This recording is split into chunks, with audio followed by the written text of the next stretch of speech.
So we move on, and now what we have is an extension of what Mr. Renaud talked about. He talked about the therapeutic community of Aubervilliers, and I'm happy to greet Susie and Guy Pigeroulet. They both work in Aubervilliers at the therapeutic community. Thank you very much for coming here and witnessing to your experience.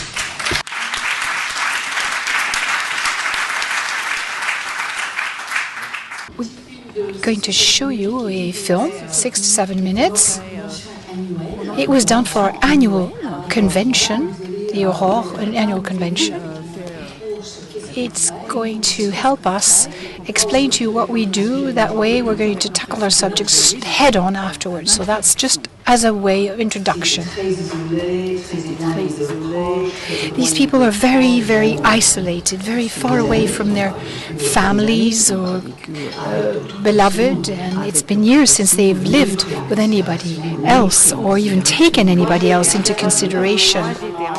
I was incapable of cleaning house for years, and on Friday lunch there's an inspection of the rooms. Now I did it at the beginning because I had to do it, and then I discovered it was great to take care of my environment. And sometimes I end up cleaning the sink and there's no inspection. I think, oh, well, right, well, great. I've launched into that. I've changed my habits. Good.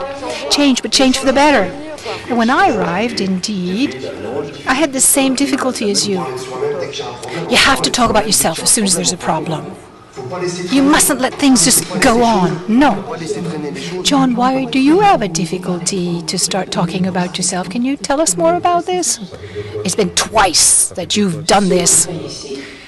What we do here is we're constantly working on preventing relapse. So I would like you to think about this. Each one has to be involved. You each have to be involved in each one's stories. So you have to play a role. Every day we have several support groups or workshops or group sessions. All have different objectives. And then there are other different bodies where we work differently. The connection with products and the dependency. It's interesting to see, startling to note that it works. I mean, after all, we are 30 chemically dependent here, and we're able to listen to each other, to talk. I know very well that I can't change people. I don't have a magic wand. I mean, it's difficult to change myself on my own. So listening to the others and their suggestions, and certainly their welcoming attitude, I trust you on that. Thanks. I mean, we are all fried, aren't we? I mean, we're sick. If you brought into a hospital ward, psychiatric ward, 30 people and put them in a room for a meeting, it'd end up sheer chaos. And here we're here to talk, and we talk. We don't stop talking. This is what we do. The therapeutic community. It's a therapeutic community, and we work within that. And it's the community that's therapeutic, because when you start leading towards stopping to use your product, you enter a phase of pain and isolation. No, it's not just learning to live with the other ones, but it's learning to live with the other without any products that hide what I am, who I am, my emotions, what I just can't stand in somebody else, and which nobody had talked about so far. No trust in themselves. I arrived here. I was a zombie about 3 months ago, and I mean I had a lot of medication. I was into psychiatric wards in and out, and then my treatment was diminished. And but then you see, if you have to do and feel. If you get medication and don't feel anymore, you can't express your emotions. And so for months you don't feel your emotions, you don't explain to them, you don't do anything, and so there's no therapy. Anguish, anxiety comes up to the surface. It's difficult to sleep. And so that's when we start talking to them about different ways of doing things. You don't need to take medication. It's different from what they used to do. So there they try and test something different. My dream is to have a job that I enjoy and to keep on abstaining. not to feel this anguish, not to be obsessed by this product, to be free. I want to be free and calm. Frank, help me out. Well, we're what, the 11th? 48 days now that I stopped medication when I came here. I had a very heavy medication with benzo and replacement therapy, and little by little I stopped it. Now nothing since 48 days. And when I started here to stop taking benzos, that was okay. And then when I started on the phasing out of my medication, of replacement therapy, then that's when I panicked. But we all are in the same boat. We're trying to be totally abstinent, and we're helping each other. A very important point is that we work here with support, mutual assistance. We live in the middle of an urban environment, and people are confronted with everything. We don't live in a vacuum. We tell them, okay, out you go, out the door, and you go to that particular square, and there are people selling crack, smoking. You can do things, and you're going to talk about why you want to have drugs and what you did to deal with that. But because we're dealing with mutual assistance, you're going out with your buddies, 3 of you. Yes, what we're trying to build ourselves again, or reconstruct ourselves. Yes, some of them are rediscovering what they have inside them, what it leads. It brings you on to pain, joys, what I am. Yeah, there's a lot of ups and downs, and that's why it's interesting. It can be very difficult, but then when you are there for about 6 weeks and you develop connections with other people, emotions appear again. Joy, laughing, laughter, support, solidarity, and we experience something that some have not experienced for years. Sometimes not since their childhood. Getting up in the morning without having to go and find your fix. Not needing to drink your alcohol and go out and have fun playing sports. Some of them haven't exercised in years. So there's something that is called life with a capital L that comes back, kicks in, and that's where they feel great. Yes, I feel great. It's been the first time that I'm really off my fix for 23 years. I used a lot because I was anxious about some things, and now I'm not anxious anymore because I'm clean. That helps. And also because I understand how things work. I'm not afraid of the future anymore because I'm not constantly looking for a fix, so I don't have to say, I've got to find this, I have to find that, I have to manipulate this man, this woman. I feel feeling calmer, untroubled. And you can see that when the former residents come and visit us. They come about once a month. They talk to us about the road they've walked along, and it sure helps. So you can see that it works.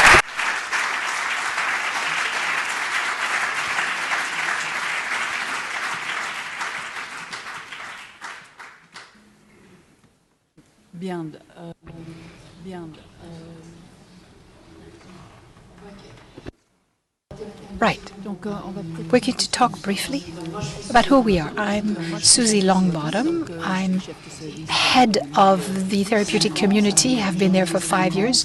January 2012, when we opened.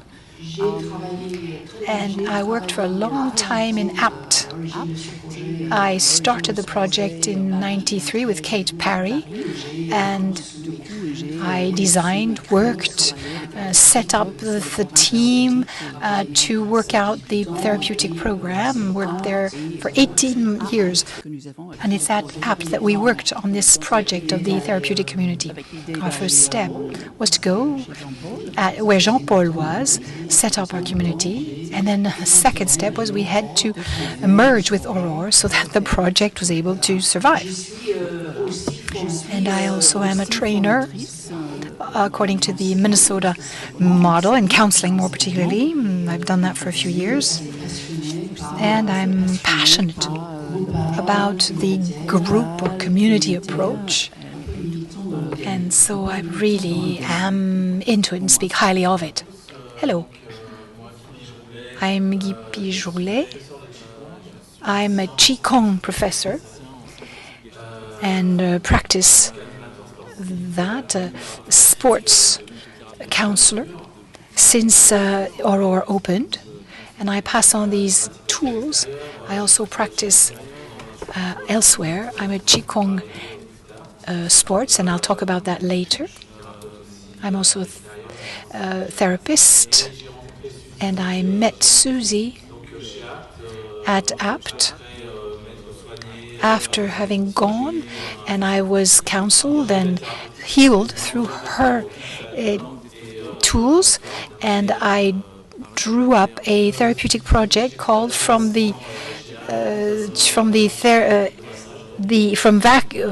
a void to a creative situation.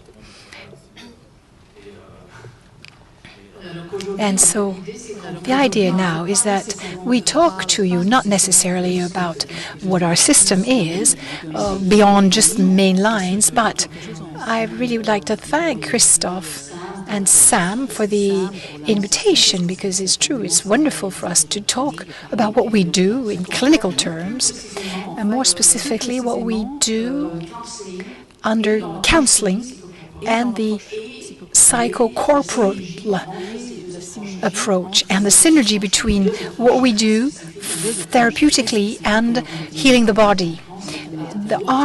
There is no other therapeutic community working that way, so we are rather the odd one out here. And so just a few interesting aspects, as Jean-Paul told you. There were some that were created in France for people who are chemically dependent, but not many lately.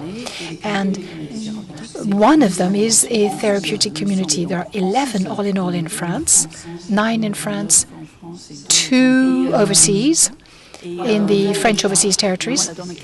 And in our specification, it says that the objective is abstinence, that the group must be at the heart of the project, and evolution and taking in charge of the people being welcomed is very important. Those are the people that we host, men and women who have stabilized replacement therapy and also stabilized psychiatric illnesses or disorders, and then this support system, mutual help. The idea is that this center supports the group, and there's a lot of inter-exchange with all those who are brought in and helped from the beginning to when they leave. We have 17 and a half full-time positions for 35 residents for 1 year of presence, renewed once. The average length for 5 years is more about 14 months that they are residents. Because we are in an urban environment in Aubervilliers, there is a very major network between us with the different resources that are available for our residents. They don't have to stay all that long. They don't need to stay 2 years. They are able to leave from when they're with us. They can draw on these outside resources and then move out. There are different phases. Let's not talk about that too much, so that we can spend more time about counseling and the psycho-corporal approach, the psycho-body approach.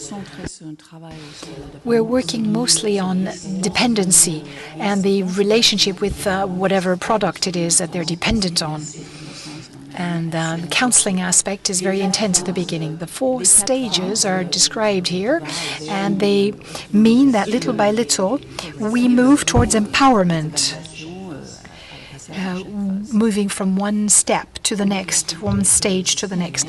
We have a multidisciplinary team with a psychologist, a doctor, part-time, 4 counselors, 1 counselor on social integration. Jean-Paul was talking about the Minnesota model, and today we'll talk more about counseling, which is very specific to this particular model, but the Minnesota model is such a vast word, if you want, world, I would say. Let's target more counseling because that's more applicable to us. So much for our team now. What is specific to Aurore? It's that we're in an urban environment, right next to Paris in the suburbs, close to Porte de la Chapelle, two areas where there's a lot of drug abuse and so all of our residents are constantly near Metro Line 12, where there's a lot of that. And we have a psychological and body approach. It's a body-mind approach, and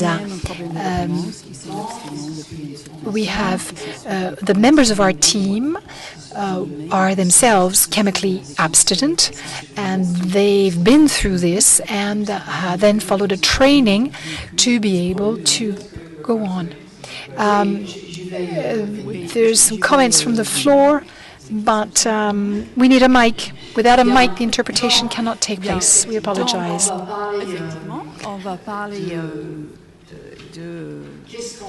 So let's talk about counseling. What do we do?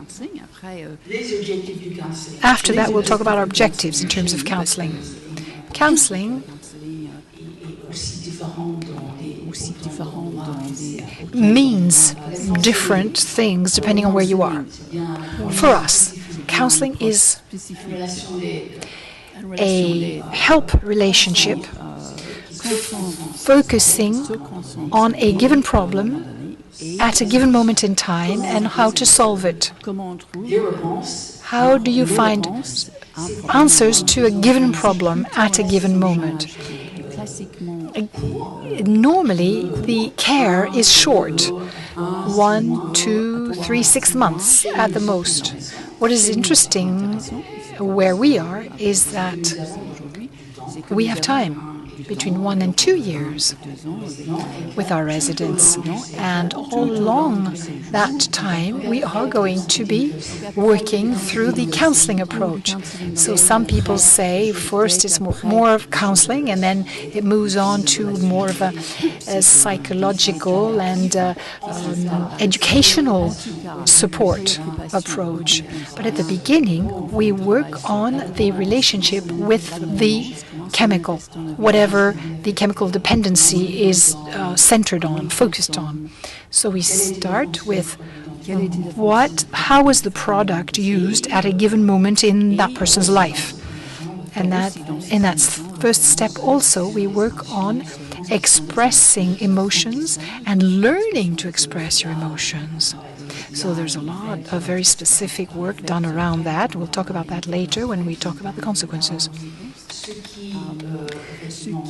What is done in the next step, so the second step in counseling, is working on relationships between the residents, one versus the other, what problems arise, what behaviors can be hindering in a harmonious relationship, and how can I consider such relationships to be able to, or behavior, to modify that behavior and end up in a more serene relationship with the others. And I like to stress that. I think that is very specific to what I do right now in our therapeutic community that you didn't find in APT, because we have time. And in our community, as you could see, with 35 residents, with 17 people in a rather compact area. And so, I mean, it can be a buoyant pressure cooker for relationships, and that enhances the blowing up of emotions.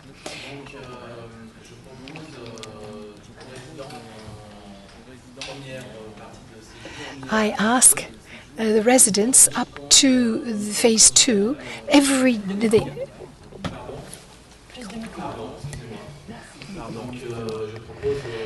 I offer one Qigong session per week for the first phase people. One session of meditation, that's not compulsory. It's also offered once a week. Massage, maybe once a month. And it seems to be going well.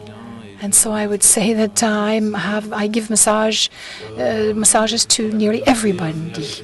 And the culture of the community is such that the former residents have proven good results, and they have shown that the massages are very positive, and so I get to see everybody.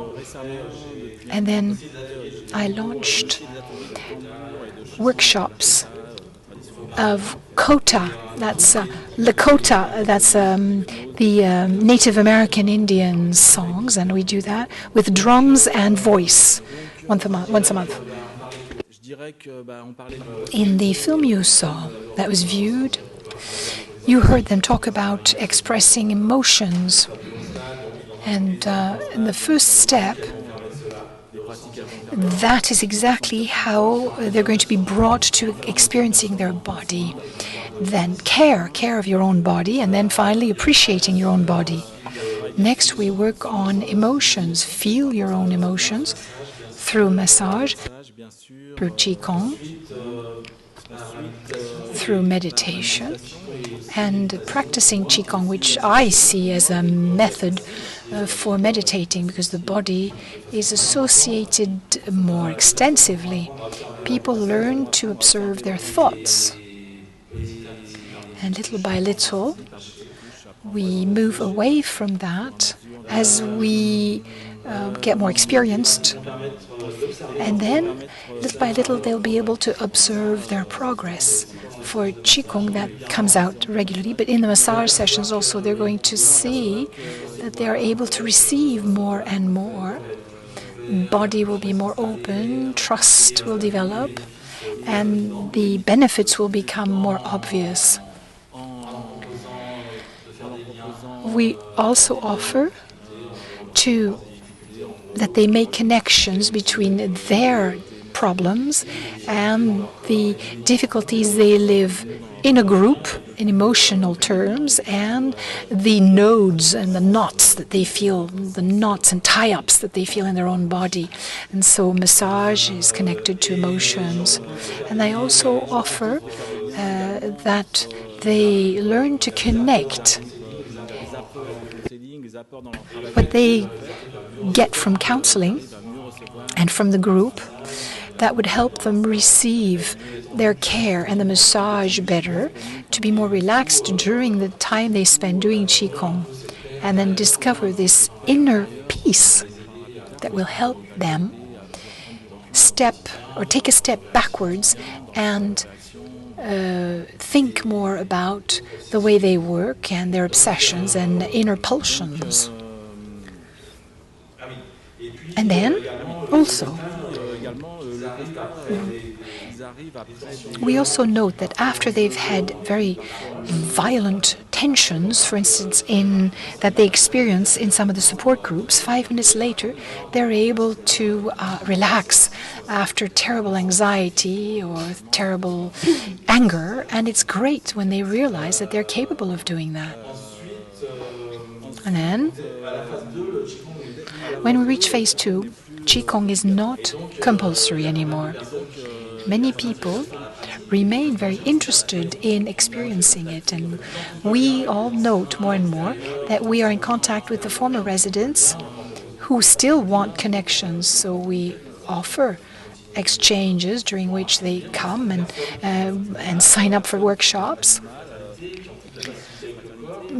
Some people are more at ease with their own body, with fraternizing, and then to go on practicing, it's expensive, and so I set up a partnership with a school of martial arts, Chinese martial arts, and I teach there too. And as soon as they reach phase 2, they can go and practice there, and exercise in that context.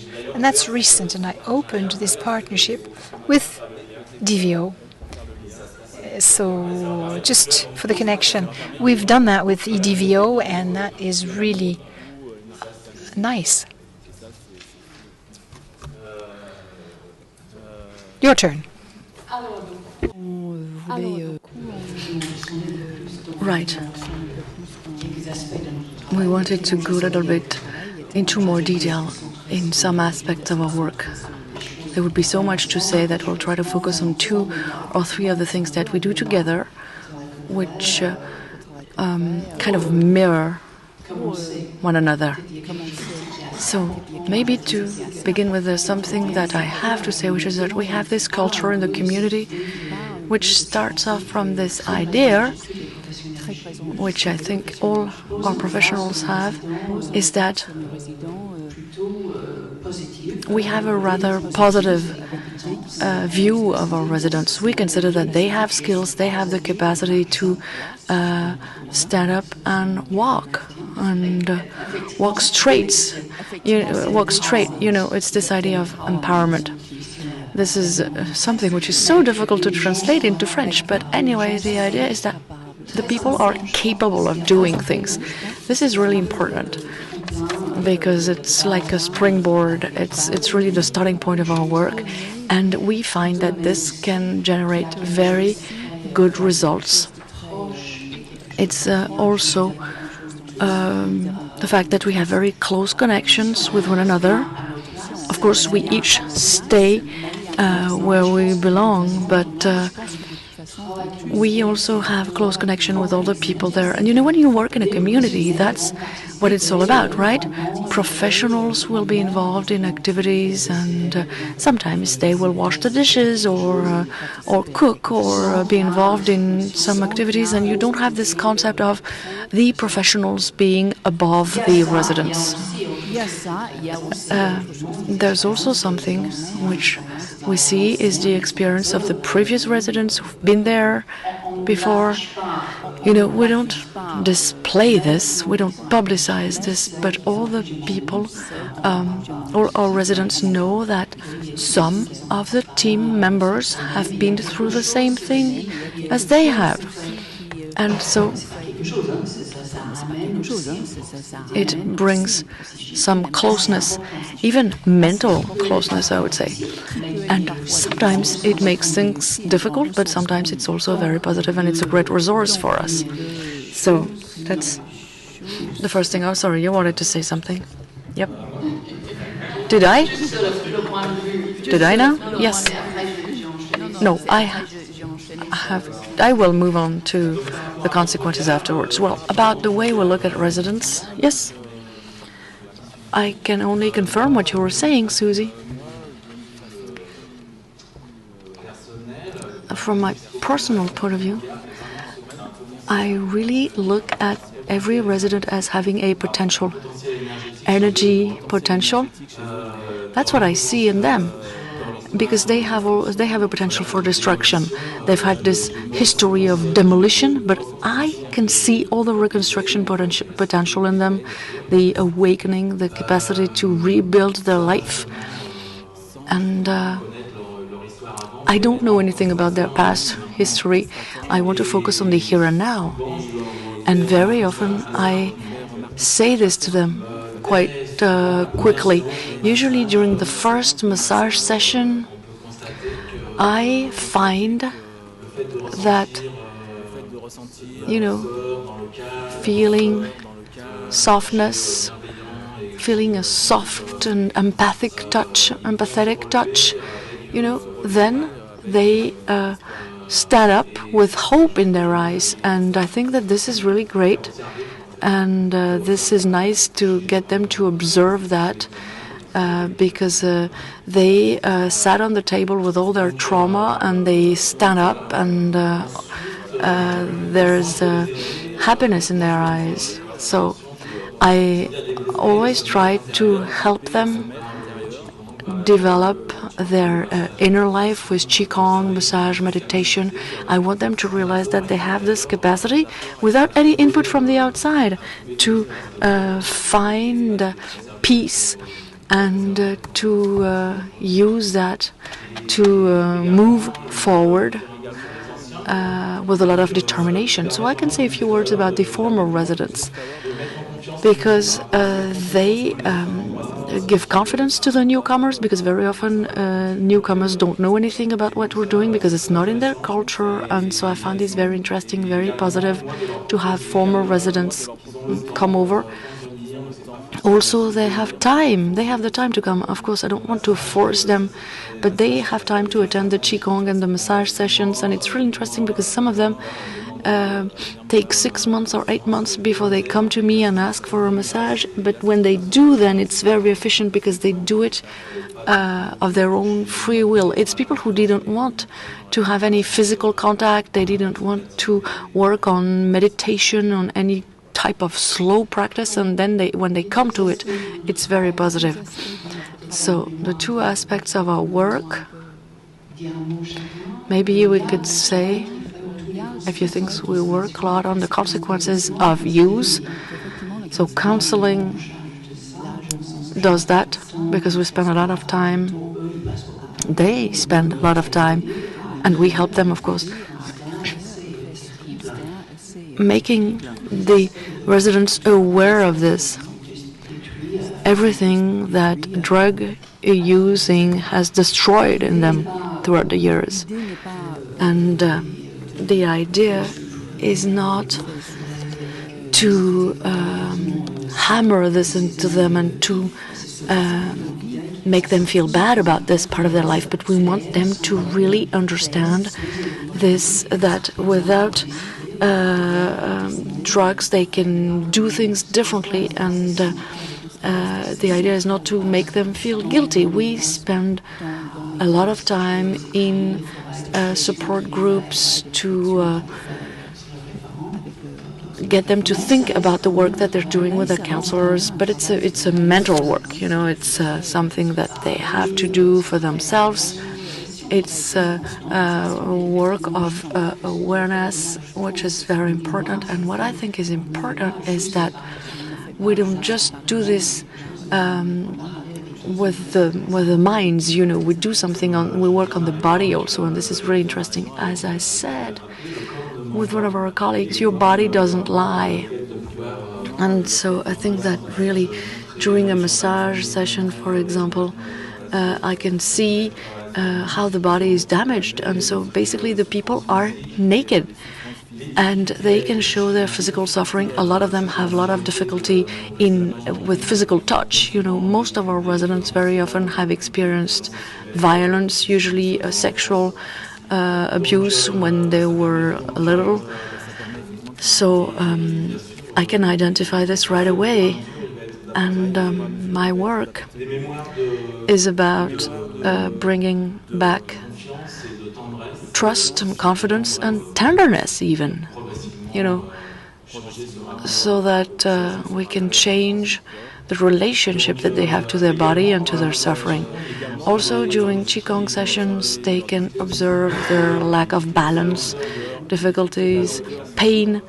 For some of them, it's difficult to execute slow motions because very often these people are hyperactive, mentally hyperactive, so it's very difficult for them to go into slow motions, but it's good because we can identify the difficulties that we're going to work on. And we're going to work on that through meditation, and meditation will help them to identify mental disorders or issues that they might have on which we can work together. And you know, when we are very flexible in our workshops, you know, we give them the opportunity to come back after some time, and I think that it's a good way for them to move forward.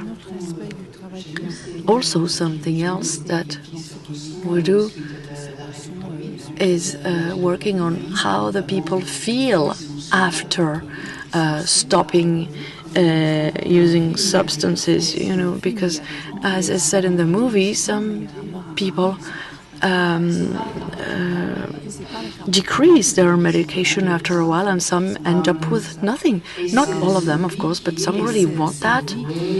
And people who feel pain, who feel bored, who have mental obsessions.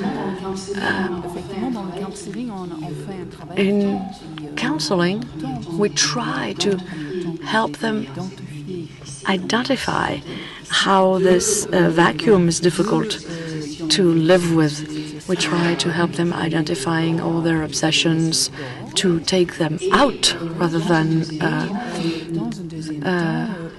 obsessing about them over and over again.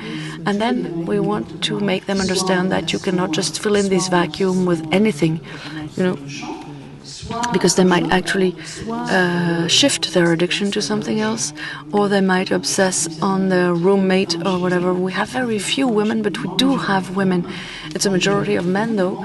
And of course, sometimes we have this some kind of a fusional relationship with another person. So we really try to help them identify this kind of relationship that can actually be very toxic. And we try to get them to have a better balanced relationship with somebody else and to fill the vacuum with something more positive.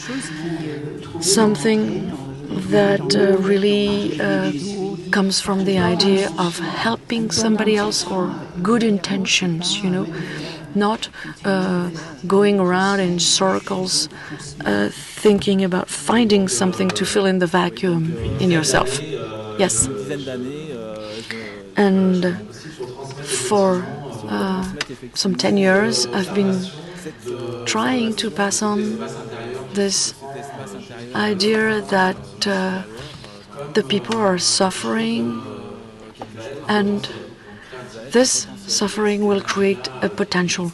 There is a potential for creation, and we can observe little moments of pleasure, of inner joy, even if it's just a few seconds of feeling good in a massage, with an obsession that stops all of a sudden. This is really very, very positive, very rewarding, and I make them aware of all these little moments in order to contemplate the situation differently and to use those positive moments to take a perspective and to change their attitude to others, to control their emotional excesses, and to move forward with this new understanding, this new paradigm inside them. And I think that this is really important. It's really something that I like to pass on to the people. Well, I don't think we have much time left, so we would like to tell you about one clinical case, maybe to illustrate everything we've said about counseling and the body-mind approach. We met Stephanie a year ago. She tried other centers. She went to EDVO, she tried another center, and then she relapsed several times. So she came to us, and the idea was for her to work on her affective dependence. And the idea was really to not get into that loop again and not to relapse. And so, of course, we weren't too sure if we could actually help her at all, because there were 25 men and 4 women in the community at that time. So, and we don't have a lot of women on board, and so we weren't sure if we wanted to take her. But then we decided to take her in, and the counselors started working on her. She had to take stock of her situation. She had to try to always seduce all the men around her. She had to decide to stop doing things the way she had always done them, but she was a young woman, very complex woman with a lot of emotional difficulties, unable to control her emotions and feelings. Basically, she had emotional fits repeatedly. So during the first months of her stay, it was very difficult. She invaded the group, and she was very intrusive with men who sometimes did not accept the game that she was playing. So very often she was rejected because she was supposedly impossible to live with, you know. So we, as the staff, we were actually in the middle, because she could elaborate a lot on whatever happened, and she could also then stop and think and say, oh yes, that's how I am, and I'm very sad to see what's happening. So she moved us a lot. We all the staff were moved by her. And she also put us in a great difficulty, because we disagreed a lot among the staff about her case. And every time there was a crisis, we needed to take time to sit down with her and see how we could help her. And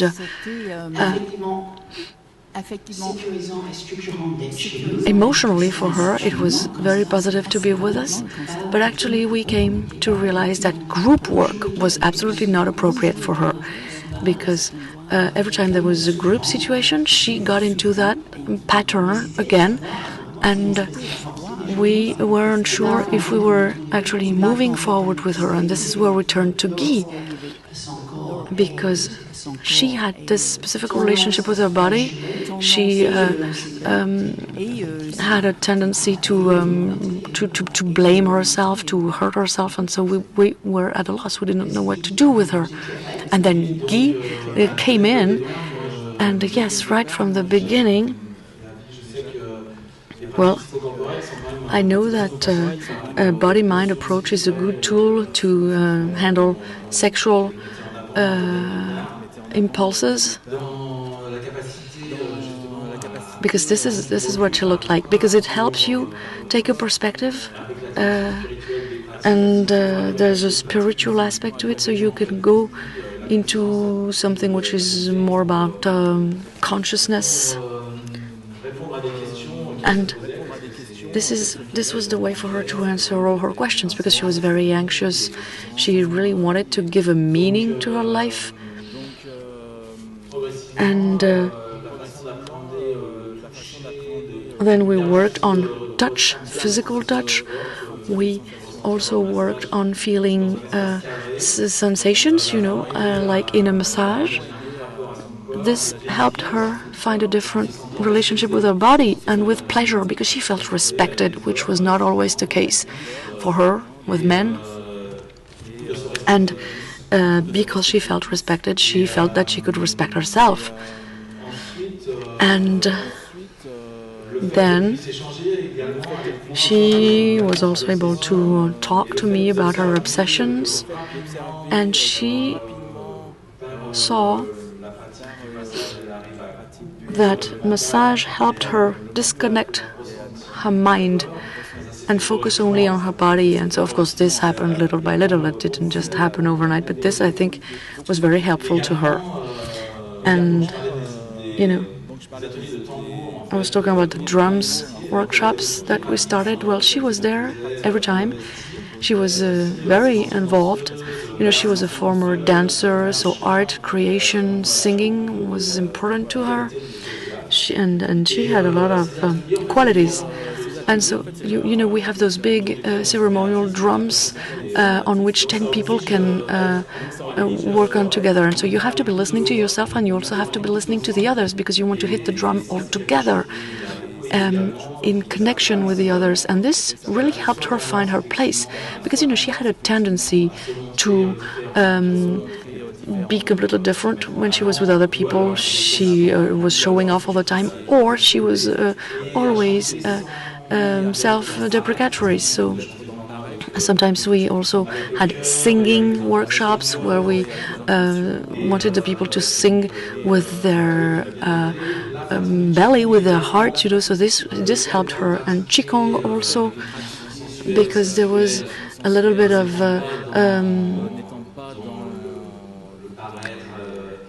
sensual aspect to this, but without wanting to show off.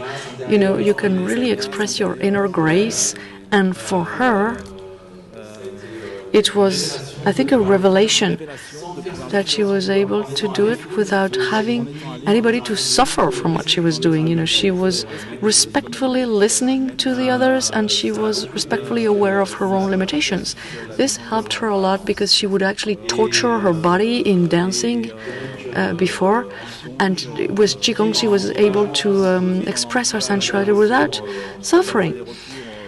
And then she always went back and forth between emotional excess and understanding the situation, but we came to see that in spite of this, she managed to move forward, and she could actually come down from her anger fits more easily, and she could get back to the people, also thanks to hypnosis and meditation, because she was able to realize that after her angers she could relax and she could step back and take some perspective.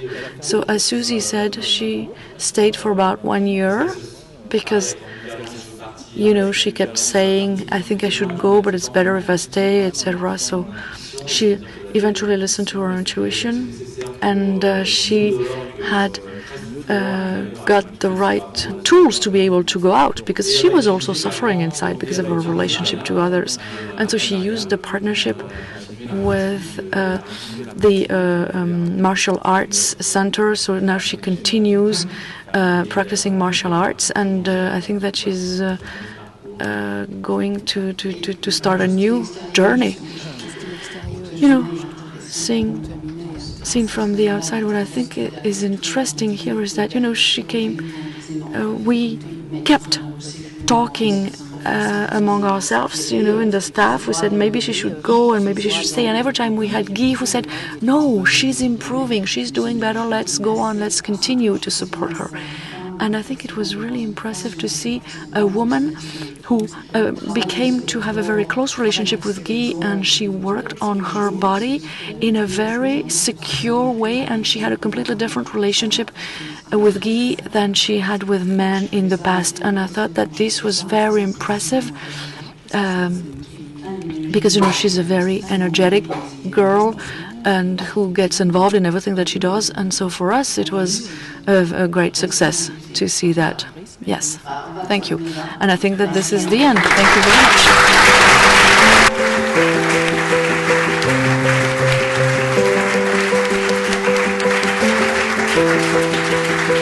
much.